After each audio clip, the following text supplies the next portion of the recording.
Have you ever wondered why Scandinavian food is considered to taste so bad? I've heard many people criticizing Swedish food in particular. The usual complaints are that the food in Scandinavian countries is tasteless and bland. After reading about some of the recipes of traditional dishes, like surströmming, which is fermented herring, I have to agree. But is there a reason Scandinavian food tastes so bad, or are the people who live in these countries just born without taste buds? Hey guys, I'm Schnirp, and these are the top 5 grossest Scandinavian foods that you might want to try. Number 1. Blodpalt. Traditionally associated with the northern parts of Sweden and the Finnish Lapland, blodpalt are nutritious, dark brown dumplings prepared with rye or barley flour and animal's blood. Although they were traditionally made with reindeer blood, today they come in numerous regional varieties which use the blood of various animals, different spices, and occasionally mashed potatoes. Today, they are sometimes filled with a mixture of sautéed onions and diced bacon, and are commonly cooked in flavorful meat broths. It only tastes a little disgusting. Number 2. Thormatur. Thormatur is a selection of traditional Icelandic foods consumed predominantly during the Nordic month of Pori, taking place from mid-January to mid-February each year. Cured fish and meat products are cut into slices or bite-sized pieces and served alongside rugbrød, a rye bread, and butter on numerous buffet tables. Interestingly, this tradition only began during the post-World War II era when country people moved into Reykjavik. The standard choice includes specialties like fermented shark meat, smoked lamb, seared lamb's head, blood sausages, and even seal flippers, all of which can be additionally soured according to personal preferences. Originally, foods were fermented in whey, which caused a specific sour taste, but most Icelanders today offer sour and non-sour versions of the classic Thormatur foods in their meals. Typical accompaniments include brennivin, Iceland's flavored spirit drink, and seasonal pori beer that is traditionally produced by local breweries specifically for the occasion. Over time, as people's tastes have changed, the dishes eaten during Thormatur have changed as well. Number 3. Svio.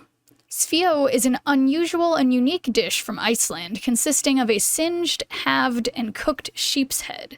Imagine with me for a second.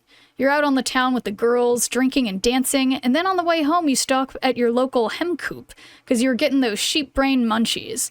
Once you get home to prepare it, you're gonna have to cook the head in an open fire, in order to remove the fur, of course, so that you can eat it. The dish is traditionally served with a side of mashed turnips, rhubarb jelly, and mashed potatoes, especially during the traditional Icelandic midwinter festival known as Porablot. Originally, the dish was invented at a time when people could not let any part of meat go to waste. Svio has a reputation of being really tasty, so as long as you aren't creeped out by looking your food in the eye, you'll have no problem enjoying this delicacy. Number 4. Lutefisk. Lutefisk is a Scandinavian dish made from dried whitefish that's been treated with lye, resulting in the fish having a gelatinous consistency and often, depending on the type of whitefish, a very strong and pungent odor. A legend has it that Viking fishermen hung their cod to dry on tall birch racks. When some neighboring Vikings attacked, they burned the racks of fish, but a rainstorm blew in from the North Sea, dousing the fire. The remaining fish soaked in a puddle of rainwater and birch ash for months before some hungry Vikings discovered the cod, reconstituted it, and had a feast. So, after it's been cooked, the lye-treated fish is served with an array of side dishes. In Norway, it is typically served with boiled potatoes, mashed green peas, melted butter, and pieces of fried bacon, whereas a side of white sauce in combination with the previously mentioned boiled potatoes and green peas is the traditional choice of Swedes and Finns.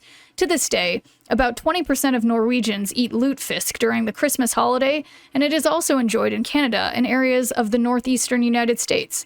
Both the Swedes and the Norwegians claim the dish is their own, but lutefisk is also prepared in Finland and in the United States, namely in the state of Minnesota, where it is, of course, predominantly consumed by Scandinavian immigrants. To this day, there are still many jokes about lutefisk, such as t-shirts saying, "Legalize lutefisk," or "I have tried lutefisk twice, once going down and another time coming back up." And finally, one for the Americans, Number 5. Kalskrove. This behemoth of a meal is an invention of the Tre Kroner restaurant from the Swedish town of Skellefteå. It consists of a calzone pizza that is stuffed with hamburgers, including the bread, toppings, and dressings, as well as french fries. The calorie-laden dish was originally invented for people who could not decide whether to get a pizza or a hamburger after a night of heavy drinking.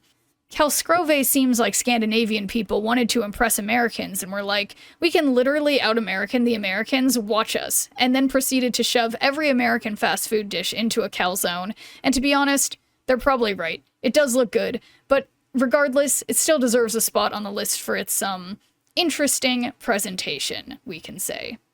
Scandinavian foods may seem weird to Western taste buds, but the flavors and ingredients are all based on regional historical necessity. Sure, today they may seem strange to us, but even in what would become the United States in the 1600s, we used to eat ambergris, or whale vomit, as well as oyster-flavored ice cream in the 1700s. So who are Americans to judge? Anyway, post your favorite historically gross foods in the comments, and don't forget to like and subscribe. See you all next time!